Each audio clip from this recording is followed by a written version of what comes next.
Good morning. Here we are having a little bit of a look at the different surfaces we're using alcohol inks on. So I'm here, this is me, hello, and I have my helper Daisy. Hello, Daisy's 10, so she's experimenting, she's our experimental model there. She'll be doing whatever she does at that end.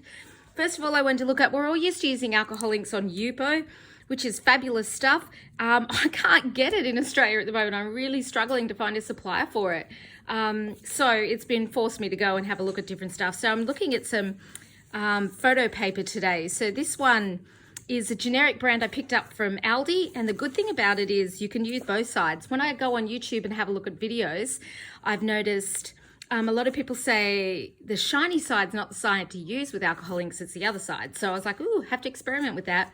Now the other problem is this is just my stock standard from Big W Kmart kind of Kodak paper, and the only problem with that is the brand is printed on the back. So if it is the back that we end up using, that's unfortunate. But look, we're going to have a go with all of it this morning and see what happens. I think we know what happens on Yupo. It's the rest we need to find out. We got some isopropyl here, 99% alcohol. So it's kind of what we use for blending solution. This is the Couture Creation Alcohol Ink blending solution that I'm using today. This stuff's really good because it does still set it. So I will still often use this within it, but I'm really using mostly this because I go through so much liters of the stuff. So, you know, this is $8.95 for 250 mils, and you can be bought just about anywhere unless there's a pandemic and then it's in shortage. Anyway, I've got a little bit of a blender tool with some felt. It's not even white felt, it's just the red felt we had in the cupboard. So there you go. Got all my colors. These are alcohol inks. I'm using all the Couture Creation ones. So what I've done is, this is a great trick I learned from Michelle Grant actually. She pops a bit of white gesso on the top and then puts the color on it. So when you're looking down, you can see what color you're grabbing, which is without having to necessarily read or look at the whole thing. The only other things I may use over here is have a bit of a palette. Alcohol ink reactivates with that isopropyl put on it. So that's really good. And I have these little dropper, oh, what are they called? Pipettes or something, just to add color and stuff to maybe a paintbrush. I don't know, we're just going to experiment. So let's see how it goes. So I'm going to start with the uncolored one on my sleeves. It's very cold in the middle of winter. And I don't know, you just get into it, don't you? And I'm going to start with blending solution because we know we need that. This is the shiny side, which apparently dries so fast it doesn't work. We'll see. See what we can move around there, how long it'll last.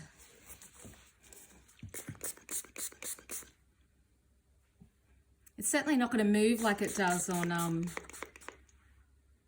like it does on the Yupo. So that's a bit, oh, it's smelling good, isn't it, Daisy? Yeah, the look on her face. You know what, it is still moving. I wouldn't say it doesn't move or it dries straight away. You definitely see the streaks in it though from where I originally put the color down. I'm keen to try the back of this one, so I'll just toss that away now. Come back to it. So this is the unmarked one, no Kodak on the back. So I'm going to spray. The gloss side is designed to go through your printer and dry as quick as possible. The other side, of course, is not. So it needs to, I imagine, be wet. So I'm going to lay down that isopropyl first, use the blending solution, and then start adding and see what happens. See how much we can move it around.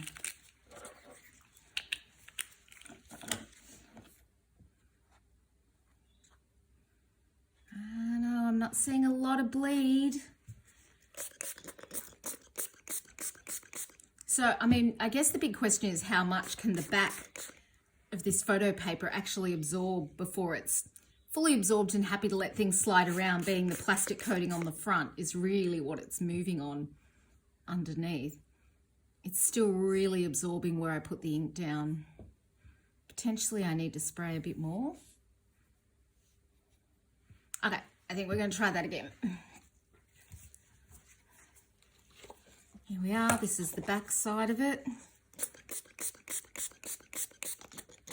I'm really gonna wet that.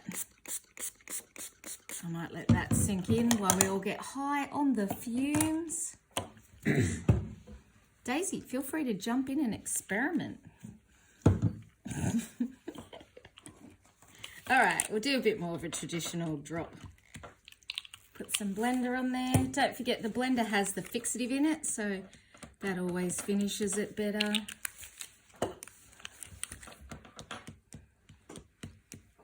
Okay, we'll see what happens with this. I always do my alcohol inks in two ways. I always like to make a really solid background made of these wonderful slippery slidey colours, and then I'll let that dry and come back in with more form fitting, whether they're leaves or something else, paint a little foreground on it, whatever it is, trying to get it to cover this. Now, I mean, tools really come in handy here, except Daisy's moved it. Thank you. So there's your sprayer. You can also use a straw and just blow it, which I found really helps you asphyxiate nice and quickly. Depending if that's the kind of thing you really like, that might be one you want to do. I tell you what, nothing works better than a drying heat gun on this. You have to be so careful with Yupo paper because it's plastic. It will actually, burn, whereas this is a little bit kinder, really. You can see that dries, puffs with a heat gun. I'll tell you what, Natalie May has some incredible videos on her Facebook and website sites using this stuff. It's well worth a look at if you want to see that happening. Look, that's actually moving pretty true to the way it would on Yupo, but it's drying much differently. It has a very matte look. I imagine that's going to come up nowhere near the vibrancy of Yupo paper. So I'll quickly find a Yupo one and we'll compare them.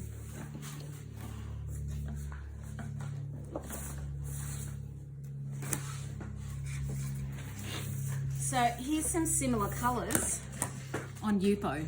That's been sprayed and run and dried. And here we are with this one. So very different with the vibrancy there. So I might just chuck that aside. I'm going to try the Kodak paper now. See if this makes any difference whatsoever at all. Let's go the back, because the back's obviously where it's all happening.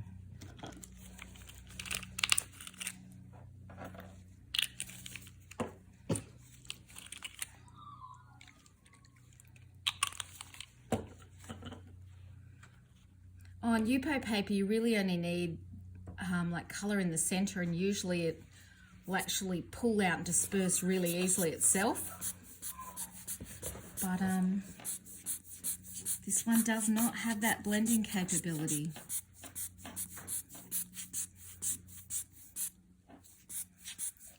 Look, I'm going to call this myth busted that you can use this paper. I actually think it doesn't have anywhere near the same effect. But then I have found there are incredibly different grades of photo paper that we're using. So that was Kodak on that side, wasn't it? Just put that there. Let's try the other side of the Kodak paper. And maybe we'll actually try a different even method. Let's put it down on this mat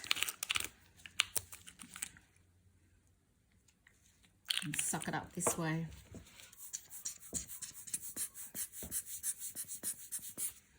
Bit of isopropyl.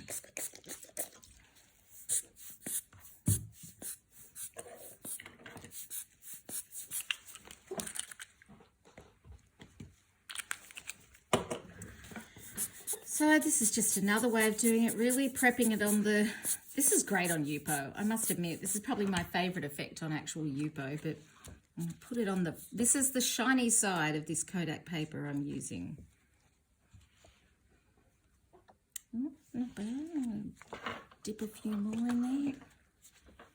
Waste not, want not. That hasn't created too bad of an effect. So that's the bright side as opposed to the back side. Oh my God, I can't pick it up. I'm liking this a lot better. All right, chuck them all aside.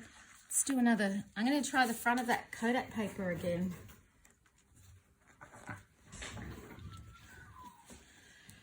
waste not, whatnot. We'll keep moving with this, I think, and add a few.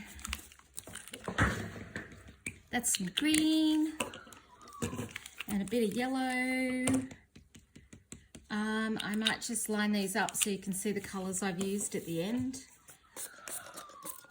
So this is the back side of the Kodak, front side. Do you know what? I'm a bit nervous. I'm going to spray the front side as well. Here we go. That was a bit blobby. I'm not sure what'll... Gloves make it harder, but I tell you what, it makes it a whole lot easier and cleaner. Yeah, now that's quite nice there. There's not a lot left wet. I wonder if we can keep activating. See, now I don't think this is going to have movement quite the way we had before. And certainly not with Yupo. You can literally pick up something you've done before, spray it and start again, reactivate. Oh, I'm just sucking that up.